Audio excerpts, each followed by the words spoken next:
श्री गणेशाय नमः। शिवपुराण रुद्र संहिता। भगवान शिव का नारद जी के द्वारा सब देवताओं को निमंत्रण दिलाना, सबका आगमन तथा शिव का मंगलाचार एवं ग्रह पूजन आदि करके कैलाश से बाहर निकलना। नारद जी बोले, विष्णु शिष्य महाप्राज्ञ तात विधाता, आपको नमस्कार है। कृपानिधे, आपके मुँह से यह अद्भुत कथा मुझे सुनने को मिली है। अब मैं भगवान चंद्रमौली के परम मंगलमय तथा समस्त पाप राशि के विनाशक वैवाहिक चरित्रों को सुनना चाहता हूँ। मंगल पत्रिका पाकर महादेव जी ने क्या किया, परमात्मा शंकर की वह दिव्य कथा सुनाइए। ब्रह्मा जी ने कहा, बेटा तुम बड़े बुद्धिमान हो, भगवान शंकर के उत्तम यश को सुनो। मंगल पत्रिका पाकर भगवान शंकर ने जो कुछ किया वह बताता हूँ। भगवान शिव उस मंगल पत्रिका को प्रसन्नतापूर्वक हाथ में लेकर हृदय में बड़े हर्ष का अनुभव करते हुए हंसने लगे। फिर उन भगवान ने उसे लाने वालों को सम्मानित किया। तत्पश्चात उसे बाँचकर विधिपूर्वक स्वीकार किया। इसके बाद हिमाचल के यहाँ से आए हुए लोगों को बड़े आदर सम्मान के साथ विदा किया। तदनंतर उन मुनियों से कहा, आप लोगों ने मेरे शुभ कार्य का भली भांति संपादन किया। अब मैंने विवाह स्वीकार कर लिया है, अतः आप लोगों को मेरे विवाह में आना चाहिए। भगवान शंकर का यह वचन सुनकर वे ऋषि बड़े प्रसन्न हुए और उन्हें प्रणाम एवं उनकी परिक्रमा करके अपने परम सौभाग्य की सराहना करते हुए अपने धाम को चले गए। मुने, तदनंतर महालीला करने वाले देवेश्वर भगवान शंभु ने लोकाचार का सहारा ले तत्काल ही तुम्हारा स्मरण किया। तुम अपने सौभाग्य की प्रशंसा करते हुए बड़ी प्रसन्नता के साथ वहाँ आए और मस्तक झुका करके प्रणाम किया और खड़े हो गए। तब भगवान शिव ने कहा, नारद, तुम्हारे उपदेश से देवी पार्वती ने बड़ी भारी तपस्या की और उससे संतुष्ट होकर मैंने उन्हें यह वर दिया कि मैं पति रूप से तुम्हारा पाणी ग्रहण करूँगा। पार्वती की भक्ति देखकर मैं उनके बस में हो गया हूँ, इसलिए उनके साथ विवाह करूँगा। सप्तऋषियों ने लग्न का साधन और शोधन कर दिया है, अतः आज से 7वें दिन मेरा विवाह होगा। उस अवसर पर लौकिक रीति का आश्रय ले मैं महान उत्सव करूँगा। मुने, तुम विष्णु आदि सब देवताओं, मुनियों और सिद्धों को तथा अन्य लोगों को भी मेरी ओर से निमंत्रित करो। सब लोग मेरे शासन की गुरुता को समझकर प्रसन्नता और उत्साह के साथ सब प्रकार से सज धज कर स्त्री पुत्रों को साथ लिए यहाँ आएं। ब्रह्मा जी कहते हैं, मुने, भगवान शंकर की इस आज्ञा को सिरोधार्य करके तुमने शीघ्र ही सर्वत्र जाकर उन सबको निमंत्रण दे दिया। तत्पश्चात शंभु के पास आकर उनकी आज्ञा के अनुसार तुम वहीं ठहर गए। भगवान शिव भी उन सब देवताओं के आगमन की उत्कंठा पूर्वक प्रतीक्षा करते हुए अपने गणों के साथ वहीं रहे। उनके सभी गण संपूर्ण दिशाओं में नाचते हुए वहाँ बड़ा भारी उत्सव मना रहे थे। इसी बीच में भगवान विष्णु सुंदर वेश धारण किए अपनी पत्नी और दल बल के साथ शीघ्र ही कैलाश पर्वत पर आए और भक्ति भाव से भगवान शिव को प्रणाम करके उनकी आज्ञा पाकर प्रसन्नतापूर्वक उत्तम स्थान में ठहर गए। इसी प्रकार मैं अपने गणों के साथ स्वतंत्रता पूर्वक शीघ्र ही कैलाश गया और भगवान शंभु को प्रणाम करके अपने सेवकों सहित सानंद वहाँ ठहरा। तदनंतर इंद्र आदि लोकपाल और उनकी स्त्रियां आवश्यक सामान के साथ खूब सज धज कर वहाँ आईं। वे सब के सब उत्सव मना रहे थे। तत्पश्चात मुनि, नाग, सिद्ध, उपदेवता तथा अन्य लोग भी निमंत्रित हो उत्सव मनाते हुए वहाँ आए। उस समय महेश्वर ने वहाँ आए हुए सब देवता आदि का पृथक पृथक सहर्ष स्वागत सत्कार किया। फिर तो कैलाश पर्वत पर बड़ा अद्भुत और महान उत्सव होने लगा। देवांगनाओं ने उस अवसर पर यथा योग्य नृत्य आदि किया। विष्णु आदि जो देवता भगवान शंभु की वैवाहिक यात्रा संपन्न कराने के लिए इस समय वहाँ आए थे, वे सब यथा स्थान ठहर गए। भगवान शिव की आज्ञा पाकर सब लोग उनके प्रत्येक कार्य को अपना ही कार्य समझकर नियंत्रित रूप से करने लगे और इसे शिव की सेवा मानने लगे। उस समय सातों मातृकाएं वहाँ बड़ी प्रसन्नता के साथ शिव को यथा योग्य आभूषण पहनाने लगीं। मुनि श्रेष्ठ, परमेश्वर भगवान शिव का जो स्वाभाविक वेश था वही उनकी इच्छा से उनके लिए आभूषण की सामग्री बन गया। उस समय चंद्रमा स्वयं उनके मुकुट के स्थान पर जा विराजे। उनका जो सुंदर ललाटवर्ती तीसरा नेत्र था वहीं शुभ तिलक बन गया। मुने कानों के आभूषणों के रूप में जो 2 सर्प बताए गए हैं वे नाना प्रकार के रत्नों से युक्त 2 कुंडल बन गए। अन्यान्य अंगों में स्थित सर्प उन अंगों के अति रमणीय नाना रत्नमय आभूषण हो गए। उनके शरीर में जो भस्म लगा हुआ था वही चंदन आदि का अंगराग बन गया और उनके जो गज चर्म आदि परिधान थे वे सुंदर दिव्य दुकूल बन गए। इस प्रकार उनका रूप इतना सुंदर हो गया कि उसका वर्णन करना कठिन है। वे साक्षात ईश्वर तो थे ही, उन्होंने पूरा ऐश्वर्य प्राप्त कर लिया। तदनंतर समस्त देवता, यक्ष, दानव, नाग, पक्षी, अप्सरा और महर्षिगण मिलकर भगवान शिव के समीप गए और महान उत्सव मनाते हुए प्रसन्नतापूर्वक उनसे बोले, महादेव, महेश्वर, अब आप महादेवी गिरिजा को ब्याह लाने के लिए हम लोगों के साथ चलिए हम पर कृपा कीजिए।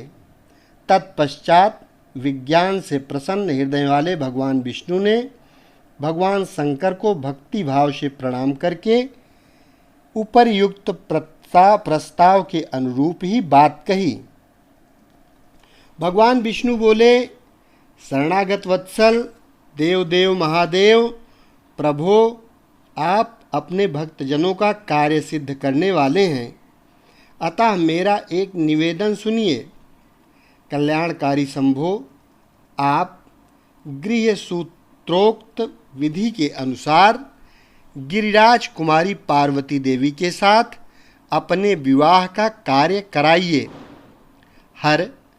आपके द्वारा विवाह की विधि का संपादन होने पर वही लोक में सर्वत्र विख्यात हो जाएगी।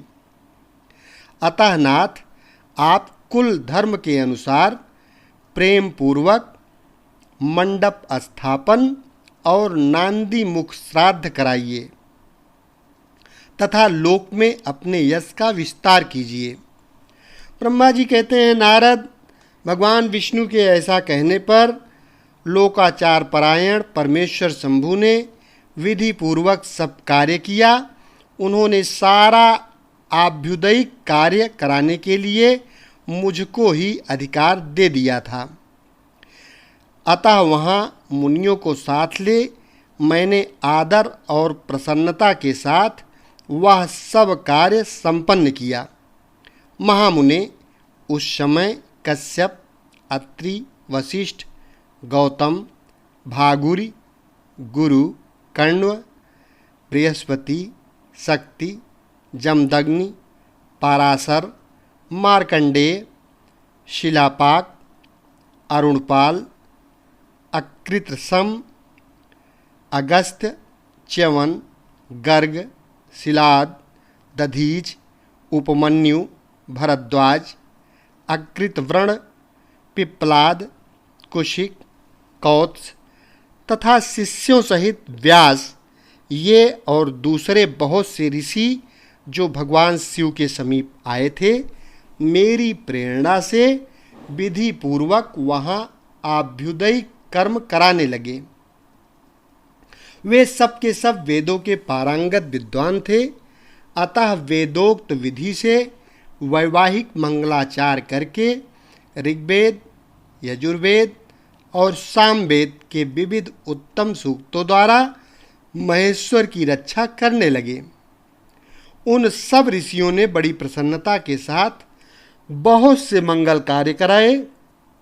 मेरी और शंभु की प्रेरणा से उन्होंने विघ्नों की शांति के लिए प्रीतिपूर्वक ग्रहों का और समस्त मंडलवर्ती देवताओं का पूजन किया।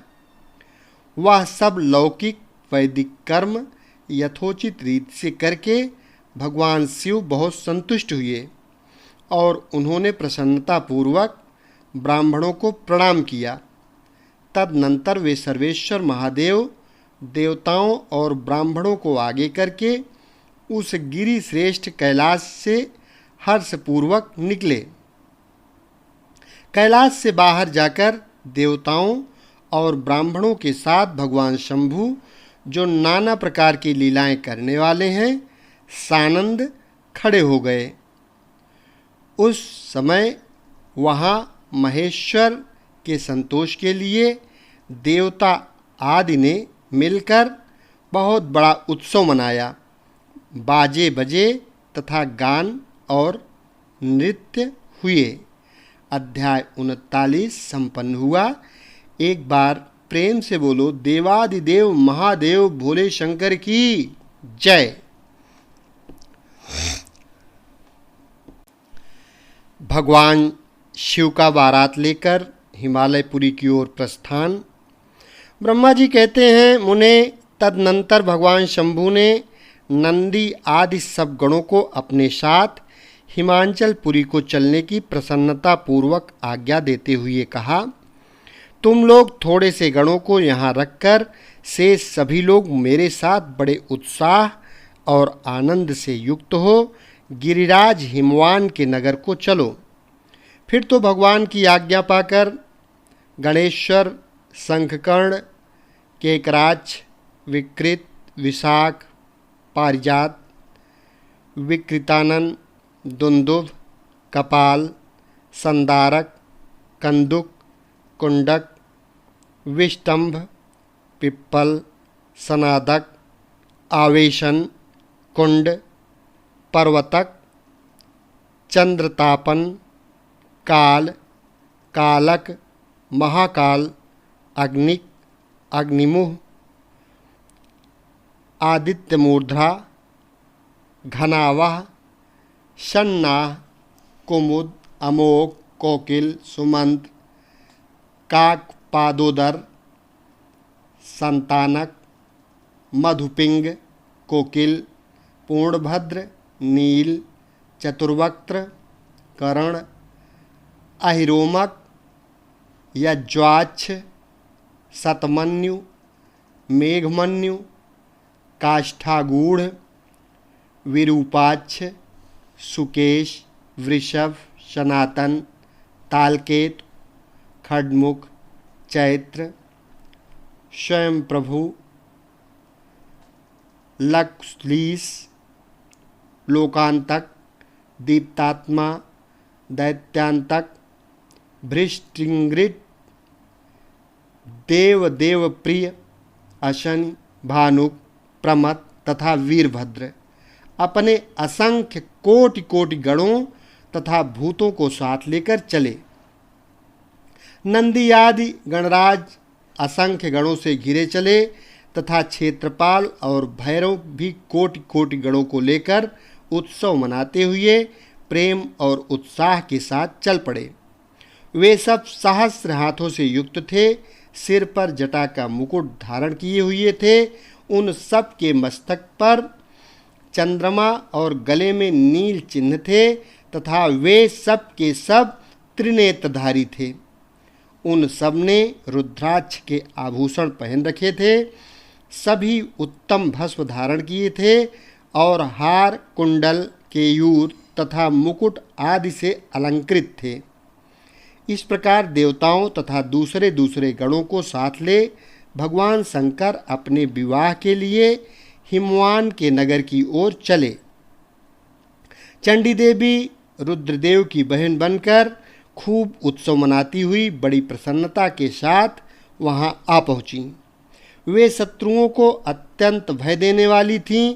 उन्होंने सांपों के आभूषण से अपने को विभूषित कर रखा था। उनका वाहन प्रेत था। वे उसी पर आरूढ़ हो अपने माथे पर एक सोने का भरा हुआ कलश लिए चल रही थीं। वह कलश महान प्रभापुंज से प्रकाशित हो रहा था। मुने वहाँ करोड़ों दिव्य भूतगण शोभा पाते थे, जिनका रूप विकराल था। उनके रूप रंग भी अनेक प्रकार के थे। उस समय डमरुओं के डिम डिम घोष से, भेरियों की गड़गड़ाहट से और शंखों के गंभीर नाद से तीनों लोग गूंज उठे थे। दुंदुभियों की ध्वनि से महान कोलाहल हो रहा था। वह जगत का मंगल करता हुआ अमंगल का नाश करता था। देवता लोग शिवगणों के पीछे होकर बड़ी उत्सुकता के साथ बारात का अनुसरण करते थे। संपूर्ण सिद्ध और लोकपाल आदि भी देवताओं के साथ थे। देवमंडली के मध्य भाग में गरुण के आसन पर बैठकर लक्ष्मीपति भगवान विष्णु चल रहे थे। मुने उनके ऊपर महान छत्र तना हुआ था, जो उनकी शोभा बढ़ाता था।